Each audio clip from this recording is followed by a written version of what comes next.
दोस्तों, स्वागत है आपका एग्जाम क्लिस के ऑनलाइन पोर्टल में। तो जैसा कि हमने पिछली वीडियो में आपसे वादा किया था कि जल्दी ही हम आपके लिए 4000 क्वेश्चन की सीरीज लेकर आने वाले हैं। तो ये वाला वीडियो उसी सीरीज का पहला वीडियो है। इसमें हम लोग देखेंगे एसएससी सीएचएसएल के 2020 में जितने भी पेपर हुए थे। टोटल 32 शिफ्ट में आपका पेपर हुआ था, 12 से लेकर 21 अक्टूबर तक। कुछ पेपर हुआ था आपका मार्च में भी, क्योंकि लॉकडाउन नहीं लगा था जब 17, 18, 19 मार्च में 3 दिन पेपर चला था। तो सारे पेपर्स को हम देखेंगे। इस तरीके से आप टोटल 800 जीके के क्वेश्चन सीएचएसएल के पेपर से कवर कर लेंगे, और बाकी जो 4600 क्वेश्चन हैं वो आप लोग कवर करेंगे बाकी एग्जाम से, जैसे कि CGL, stenographer, JE, CPO, phase 8 और दिल्ली पुलिस से। आप देख सकते हैं यहाँ पर किस में कितने क्वेश्चन पूछे गए। मैंने यहाँ पर शिफ्ट वाइज को पूरा कवर किया हुआ है। तो धीरे धीरे करके हम पूरे पेपर्स को यहाँ पर पूरे जीके क्वेश्चन को कवर करेंगे। आप इन 4600 क्वेश्चन को कर लीजिए नए पेपर के पैटर्न के आधार पर जो 2020 में पूछे गए हैं।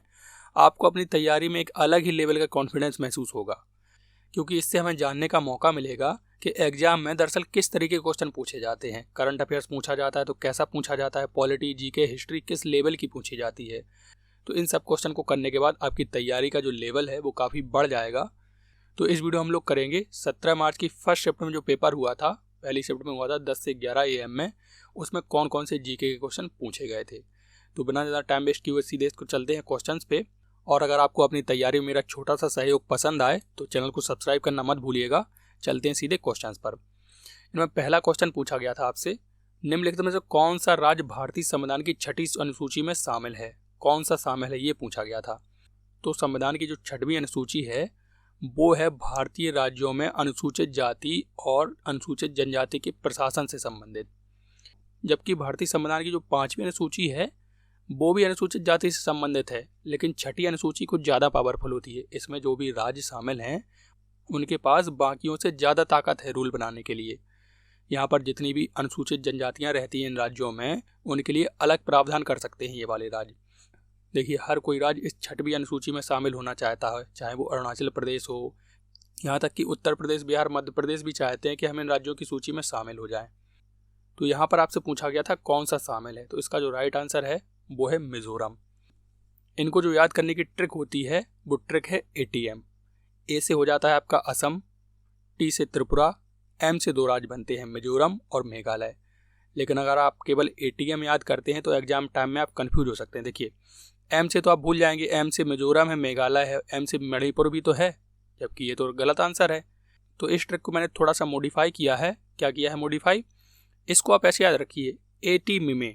इसको आप 2-3 बार बोलेंगे, लिखेंगे तो आपको याद हो जाएगा। याद तो करना ही पड़ेगा, क्योंकि एक ऐसा कैश क्वेश्चन है जो आपको कैश में मार्क्स दिलाता है सीधे सीधे। ये हर एग्जाम में पूछा जाता है कि बताइए कौन सा शामिल है या कौन सा शामिल नहीं है। तो इसको तो आपको याद करके ही चलना पड़ेगा। तो A से असम, T से त्रिपुरा, मी से मिजोरम और ME से मेघालय। इससे आप इस मणिपुर से बच सकते हैं। नेक्स्ट क्वेश्चन पूछा था, निम्नलिखित में से किसे 2019 में पद्म भूषण से सम्मानित किया गया। तो 2019 का पूछा है ये, 2019 में पद्म भूषण किसे मिला, क्योंकि पेपर हुआ था ये मार्च में। तो 2019 में किसे मिला था देखते हैं सबको। तो इसका जो राइट आंसर है वो है मोहनलाल विश्वनाथन को मिला था। बाकियों को भी देखते हैं, सुनील छेत्री और विराट कोहली, ये दोनों स्पोर्ट पर्सन्स हैं। स्पोर्ट पर्सन को ज़्यादातर पद्मश्री मिलता है। ऐसा कोई ज़रूर नहीं कि हमेशा पद्मश्री ही मिले, लेकिन जनरली इनको पद्मश्री दिया जाता है। तो सुनील छेत्री को मिला है पद्मश्री 2019 में, और विराट कोहली को भी मिल चुका है पद्मश्री, 2017 में मिला था इनको। और ये जो देख रहे हैं ना आप, भूपेन हजारिका, ये असम के बहुत ही फेमस सिंगर थे। अब तो इनकी मृत्यु हो चुकी है। तो इनको भारत रत्न मिला था 2019 में। भूपेन हजारिका को मिला था, नानाजी देशमुख को मिला था और प्रणब मुखर्जी को मिला था। 2020 में तो किसी को भारत रत्न नहीं दिया गया। अब आप ये सोच रहे होंगे मोहनलाल विश्वनाथन हैं कौन। दरअसल मोहनलाल विश्वनाथन जो हैं वो एक इंडियन एक्टर हैं। अब आप कहेंगे हमने तो इनका नाम कभी सुना ही नहीं। हाँ, आपने नाम नहीं सुना होगा, लेकिन मेरा विश्वास है कि आप इन्हें जानते जरूर होंगे। आपने जो साउथ की मूवी देखी है ना, दृश्यम, जो साउथ वर्जन है दृश्यम मूवी का, उसमें ये लीडिंग एक्टर हैं। आप इनकी फ़ोटो देखेंगे तो इनको तुरंत पहचानेंगे। ये देखिए इनकी फ़ोटो है, अब आप पहचान गए होंगे इनको। बहुत सी मूवीज़ में आपने इनको देखा होगा साउथ की। तो यही है मोहनलाल विश्वनाथन। इनको मिला था 2019 में पद्म भूषण अवार्ड। नेक्स्ट है हमारा, अंतर्राष्ट्रीय ओजोन दिवस कब मनाया जाता है। तो अंतर्राष्ट्रीय ओजोन दिवस मनाया जाता है आपका 16 सितंबर को। और ओजोन परत की जो मोटाई नापने की इकाई, ये क्वेश्चन पूछा जाता है आपसे, वो क्या है। तो याद रखिए डाप्सन में मापा जाता है ओजोन परत की मोटाई को। और ओजोन परत कहाँ पाई जाती है? समताप मंडल में पाई जाती है। और किससे रक्षा करती है? हमारी परावैंगनी किरणों से। बहुत ही बेसिक है, वो सब कर लेंगे आप।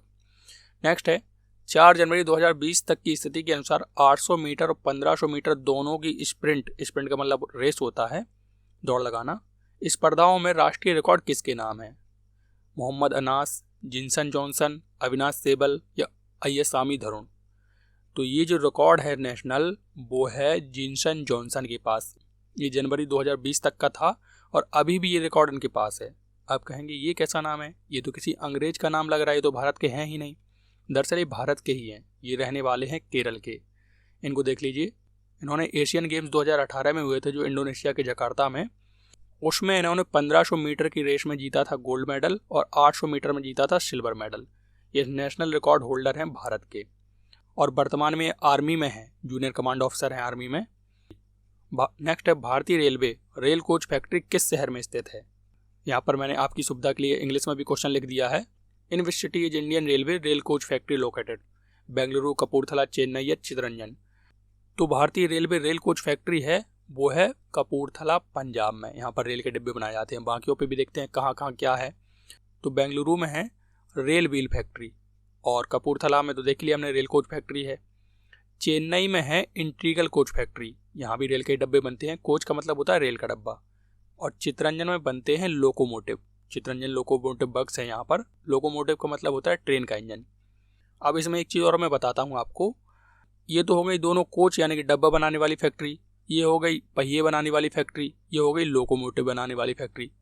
लेकिन चेन्नई की इस इंटीग्रल कोच फैक्ट्री जो कि रेल के केवल डब्बे बनाती है, इसने एक ऐसी ट्रेन बनाई थी जो बिना इंजन की चलती थी, क्योंकि इंजन तो यहाँ पर बनाने की सुविधा नहीं है। उस ट्रेन का नाम था ट्रेन 18। बाद में इसका नाम बदलकर वंदे भारत कर दिया गया। ये बनारस से लेकर दिल्ली तक चलती है, आप जानते भी होंगे इसको अच्छे से। तो इंटीग्रल कोच फैक्ट्री यानी कि ICF ने बनाई थी ट्रेन 18। इससे भी क्वेश्चन आता रहता है। नेक्स्ट है शरावती नदी कौन सा जलप्रपात बनाती है? River Sharavati plunges as which of the following waterfalls? तो जो शरावती रिवर है वो बनाती है जोग या गरसोप्पा वाटरफॉल। और ये जो जलप्रपात है वो कर्नाटक के शिमोगा डिस्ट्रिक्ट में है। आपसे मेरा क्वेश्चन है, आप बताइए भारत का सबसे ऊंचा और बड़ा जलप्रपात कौन सा है? वो भी कर्नाटक के शिमोगा डिस्ट्रिक्ट में ही है। कमेंट में बताइए आप लोग। नेक्स्ट पूछा गया था इनमें से कौन सा विश्व का सबसे बड़ा नदी द्वीप है? सिंपल क्वेश्चन था, बार बार रिपीटेड है। सबसे बड़ा नदी द्वीप है ब्रह्मपुत्र द्वारा बनाया गया असम में माजुली द्वीप। और देखिए सबसे छोटा नदी द्वीप भी ब्रह्मपुत्र द्वारा ही बनाया गया है। कौन सा है वो? उमानंदा द्वीप। और ये उमानंदा द्वीप भी असम में स्थित है। ये दुनिया का सबसे छोटा द्वीप है और ये दुनिया का सबसे बड़ा द्वीप है। दोनों असम में है, दोनों ब्रह्मपुत्र नदी द्वारा बनाए गए हैं। नेक्स्ट पूछा था जनवरी 2020 तक की स्थिति के अनुसार BCCI के अध्यक्ष कौन है? तो ये थे सौरभ गांगुली और ये अभी भी अध्यक्ष के पद पे बने हुए हैं। 2021 में भी, अभी हाल ही में इनकी तबीयत खराब हो गई थी, चेस्ट पेन के कारण इनको हॉस्पिटल में भर्ती करना पड़ा था, तो इनकी एंजियोप्लास्टी हुई। अब तो फिलहाल ये स्वस्थ हैं और काम पर वापस भी लौट आए हैं। नेक्स्ट है सचिन तेंदुलकर ने अपने मैच में अपना पहला एकदिवसीय अंतर्राष्ट्रीय ODI शतक कब बनाया था? तो देखिए इतने मैच खेलने पड़े होंगे, इनमें से कोई एक आंसर सही है। तब सचिन ने जाके अपने वनडे इनिंग्स में जाके सेंचुरी ठोकी थी। तो आप देख लीजिए कितनी मेहनत करनी पड़ी होगी उनको। ये बनाया था 1979 में, मतलब उन्होंने अपनी 79वें पारी में अपनी पहली सेंचुरी बनाई थी। किसके खिलाफ बनाई थी? ऑस्ट्रेलिया के खिलाफ बनाई थी 1994 में। और सचिन ने अपना डेब्यू कब किया था? तो डेब्यू किया था पाकिस्तान के खिलाफ 1989 में। तो आप देख रहे हैं क्रिकेट के लेजेंड को भी 79 पारियां लगी अपना अच्छा मैच खेलने के लिए, यानी कि 100 सेंचुरी बनाने के लिए। तो आप लोग भी ऐसे ही धीरे धीरे करके अच्छा स्कोर करने लग जाएंगे। बस आप हमारे साथ जुड़े रहिए, मेहनत करते रहिए। नेक्स्ट है हमारा, निम्नलिखित में से वह कौन सा विटामिन है जो जल में घुलनशील है? जल में घुलनशील विटामिन होता है विटामिन C। बहुत सिंपल है, इसको याद करना। देखिए जो कीड़ा होता है वो वसा में घुलता है। कीड़ा में कौन कौन से हैं? विटामिन A है, D है, K है और E है। और बचा हुआ B और C जल में घुल जाते हैं। तो उसको आप ऐसे याद रख सकते हैं ट्रिक से। नेक्स्ट पूछा गया था जुलाई 2019 में प्रक्षेपित चंद्रयान 2 नामक अंतरिक्ष यान का वजन कितना था? मतलब जो चंद्रयान 2 छोड़ा था इसरो ने, उसका वजन पूछा है यहाँ पर। उसका वजन था 3.8 टन। और भी इससे रिलेटेड चीज़ें देखते हैं। चंद्रयान जो 2 था वो 22 जुलाई 2019 को लॉन्च किया गया था और इसको जो रॉकेट ले गया था अंतरिक्ष में वो था GSLV Mark 3 M1। इसको फैट बॉय या बाहुबली के नाम से भी जाना जाता है। और लॉन्चिंग स्टेशन कौन सा था? सतीश धवन स्पेस सेंटर से छोड़ा गया था, जिसको शॉर्ट में SDSC या SAR भी कहते हैं। श्रीहरिकोटा हाई अल्टीट्यूड रेंज इसका फुल फॉर्म है। ये आंध्र प्रदेश में स्थित है। लेकिन ये जो चंद्रयान 2 था ये सक्सेस नहीं हो पाया था। आपको याद होगा सितंबर 2019 में जब पूरा भारत टीवी पर इसके लाइव प्रसारण को देख रहा था तो इससे सिग्नल आना बंद हो गया था, तो केशवान जी रोने लगे थे। उनको मोदी जी ने गले लगाया था और कहे थे कोई नहीं, आपने बहुत अच्छा काम किया, अगली बार ट्राई करिए, आपका जरूर सक्सेस होगा।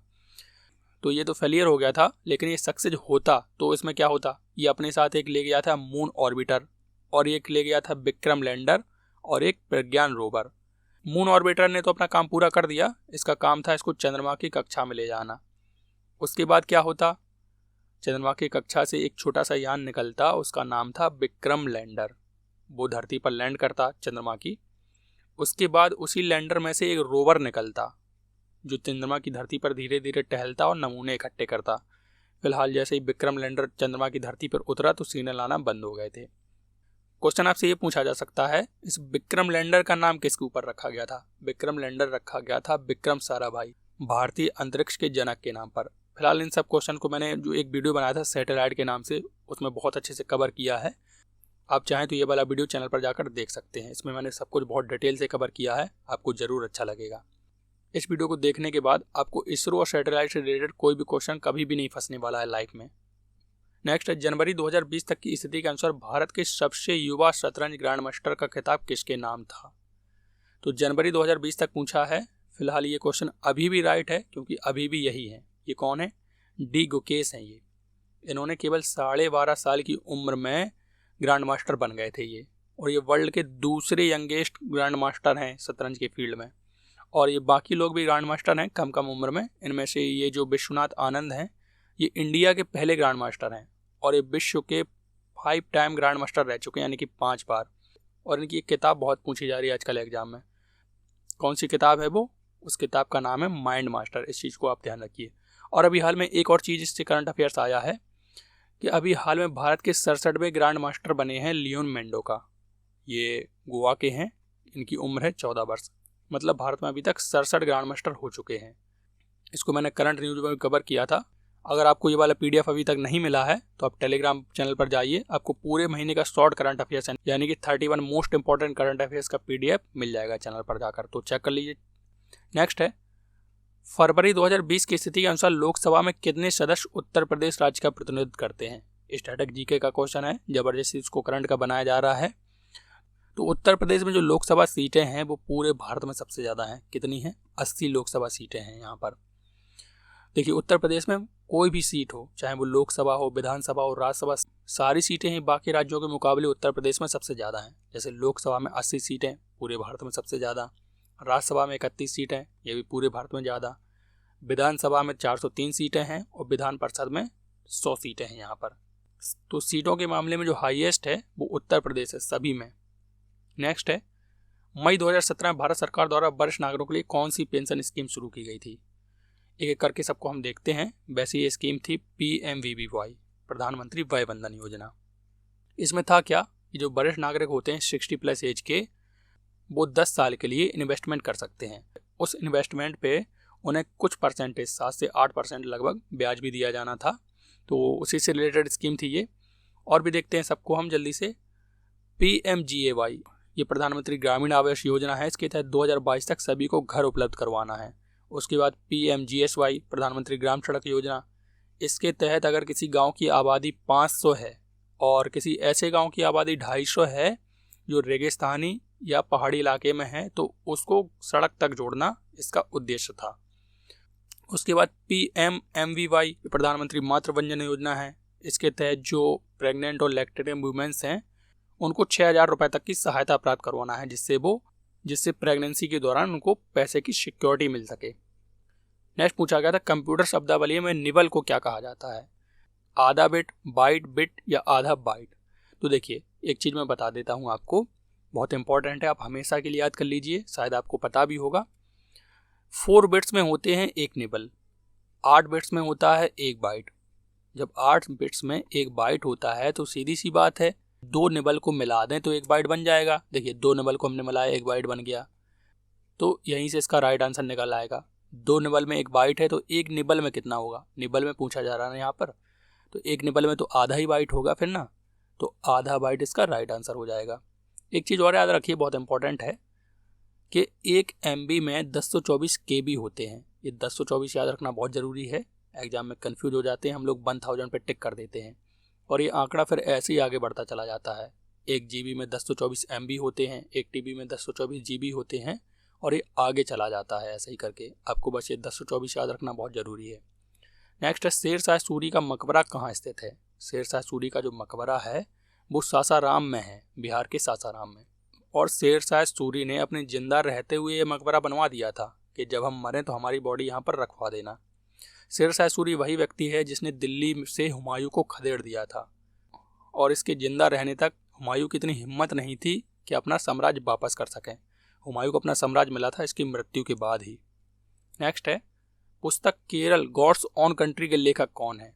तो इस पुस्तक के जो लेखक हैं वो बहुत ही चर्चित व्यक्ति हैं, वो हैं शशि थरूर। इनकी पुस्तकें बहुत ही फेमस होती हैं। एक और पुस्तक है इनकी जो एग्जाम में इस समय धूम मचा रही है, उस पुस्तक का नाम है an era of darkness, the British empire in India.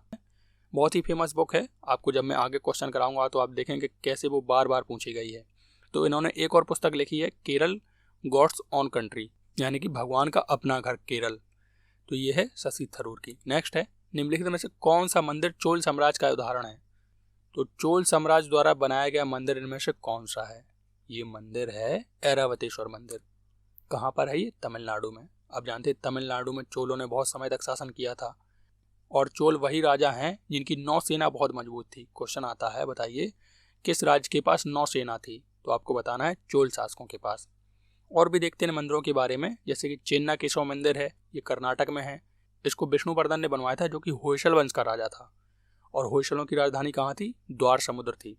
Virupaksha मंदिर हम्पी में है, कर्नाटक में। आपको पता होगा हम्पी में विजयनगर साम्राज्य के प्राचीन अवशेष मिलते हैं अभी भी। तो इसको बनवाया था विरूपाक्ष मंदिर को विजयनगर साम्राज्य के शासकों ने। और बादामी गुफा मंदिर, ये भी कर्नाटक में है, इसको बनवाया था चालुक्यों ने। आपने सुना होगा बादामी के चालुक्य या बातापी के चालुक्य, तो ये वही राजा हैं। और ये बादामी का जो गुफा मंदिर है वो एक रॉक का टेम्पल है, यानी कि चट्टान को काट कर इसको बनाया गया है। और ये वाला जो मंदिर है वो हिंदुओं और जैनों को समर्पित मंदिर है, बादामी गुफा मंदिर। बहुत पूछा जाता है एग्जाम में, ये बहुत मोस्ट इंपॉर्टेंट क्वेश्चन है। और ये वाला जो विरूपाक्ष मंदिर है इसमें शिव की पूजा होती है और ऐरावतेश्वर मंदिर में भी शिव की पूजा होती है, जबकि चेन्नई केशव मंदिर में होती है विष्णु जी की पूजा। और विष्णु भगवान से प्रभावित होकर शायद इस राजा ने अपना नाम विष्णुवर्धन रखा होगा। नेक्स्ट है, फ्लाजेला जो बाल की संवहन संरचना होती है वह किस जीव में चलन अंग के रूप में काम करती है। तो एक टफ क्वेश्चन था बायो का।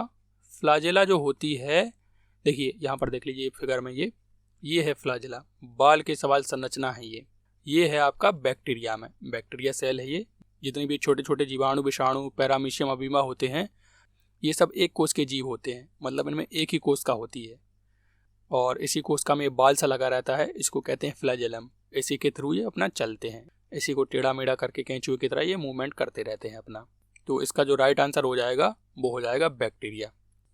नेक्स्ट है, मेखला चादर किस राज्य का पारंपरिक परिधान है। तो मेखला चादर जो है वो है असम का।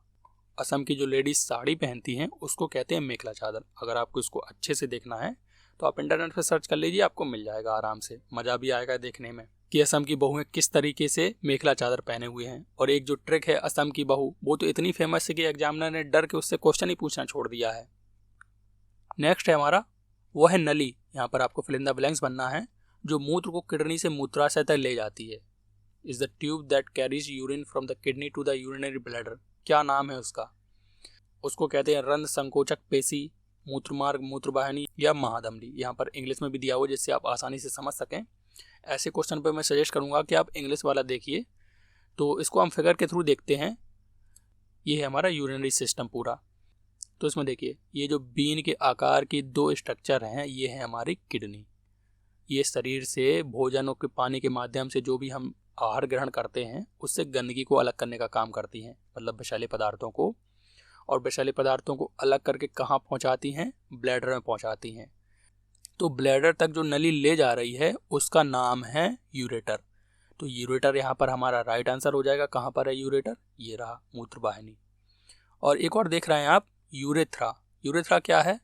यूरेथ्रा के थ्रू क्या हो रहा है? यूरेथ्रा से हमारे शरीर से बाहर निकल जा रहा है ब्लैडर से होते हुए ये। नेक्स्ट है निम्नलिखित में से कौन ट्विटर के सह संस्थापक हैं? तो जो ट्विटर के सह संस्थापक हैं वो हैं इनमें से जैक डोर्से। वैसे 4 लोगों ने मिलकर ट्विटर की स्थापना की थी, उन सबका नाम नहीं पूछा जाता है, मेन यही है, इन्हीं का नाम बार बार पूछा जाता है। बिल गेट्स कौन है? बिल गेट्स हैं माइक्रोसॉफ्ट से रिलेटेड। नारायण मूर्ति, आपने नाम सुना होगा, इन्फोसिस के संस्थापक है नारायण मूर्ति। और टिम बर्नर्स-ली, उन्होंने 1991 में www की स्थापना की थी। जनवरी 2020 तक की स्थिति के अनुसार यस बैंक के प्रबंध निदेशक मैनेजिंग डायरेक्टर कौन है? तो जनवरी 2020 तक जो भी थे ये पुराना करंट अफेयर से अब हमें मतलब नहीं है, इन सारे ऑप्शन से हमें मतलब नहीं है, क्योंकि अब इसका आंसर बदल चुका है। अब इसका आंसर क्या हो चुका है? यस बैंक के प्रबंध निदेशक यानी कि एमडी कौन है वर्तमान में? वो है प्रशांत कुमार। अब पुराना जान के क्या करेंगे, किसी काम में आपका आएगा नहीं। नेक्स्ट है यूनिसेफ की स्थापना किस वर्ष में हुई थी? यूनिसेफ का फुल फॉर्म होता है United nation international children emergency fund. UN का मतलब तो किसी भी फुल फॉर्म में अगर आपको बताना है तो यूएन तो आप उसमें से निकाल दीजिए। बचा हुआ आई का मतलब है इंटरनेशनल, सी का मतलब children, E for emergency, F for fund, मतलब चिल्ड्रन की इमरजेंसी के लिए फंड है, मतलब पूरे विश्व भर के बच्चों के कल्याण के लिए वाली संस्था काम करती है। इसका जो हेड क्वार्टर है वो है न्यूयॉर्क में और इसकी स्थापना हुई थी 1946 में। नेक्स्ट पूछा गया था आपसे लेटेराइट मिट्टी में प्रचुर मात्रा में पाया जाता है, क्या पाया जाता है? फास्फोरस पाया जाता है, कैल्शियम कार्बोनेट पाया जाता है, पोटेशियम या आयरन ऑक्साइड। तो इस क्वेश्चन को आप कल ले जाएंगे, बस आपको थोड़ा सा पता होना चाहिए क्या कि लेटेराइट मिट्टी को रेड सॉइल के नाम से भी जाना जाता है। तो रेड जैसे ही आपको पता चला आप तुरंत पहुंच जाएंगे आयरन ऑक्साइड पे, क्योंकि आयरन ऑक्साइड जिसमें अधिक होगा वो तुरंत ऑटोमेटिक लाल हो जाता है। जैसे कि आप सेब को जब काटते हैं तो सेब काटने के बाद लाल हो जाता है, क्यों हो जाता है? क्योंकि सेब में आयरन होता है। तो आयरन ऑक्साइड की अधिकता के कारण लेटेराइट मिट्टी लाल होती है। और इस मिट्टी में कौन सी फसल उगाई जाती है? तो ये मिट्टी चाय और कॉफ़ी की फसल के लिए सबसे ज़्यादा उपयुक्त होती है और इसमें काजू के पेड़ भी उगाए जाते हैं। तो फ्रेंड इस तरीके से देखा हमने इस सेट के 25 क्वेश्चन को। आई होप आपको वीडियो पसंद आया होगा। वीडियो पसंद आया हो तो उसको लाइक ज़रूर करिए। आपके लाइक और सब्सक्राइब से हमें अच्छा कंटेंट बनाने का मोटिवेशन मिलता है। तो अब आगे हम लोग कंटिन्यू करेंगे पूरी 4600 क्वेश्चन की सीरीज को। अगर आप चैनल पर नए हैं तो चैनल को सब्सक्राइब करना मत भूलें। मिलते हैं नेक्स्ट वीडियो में। जय हिंद, जय भारत।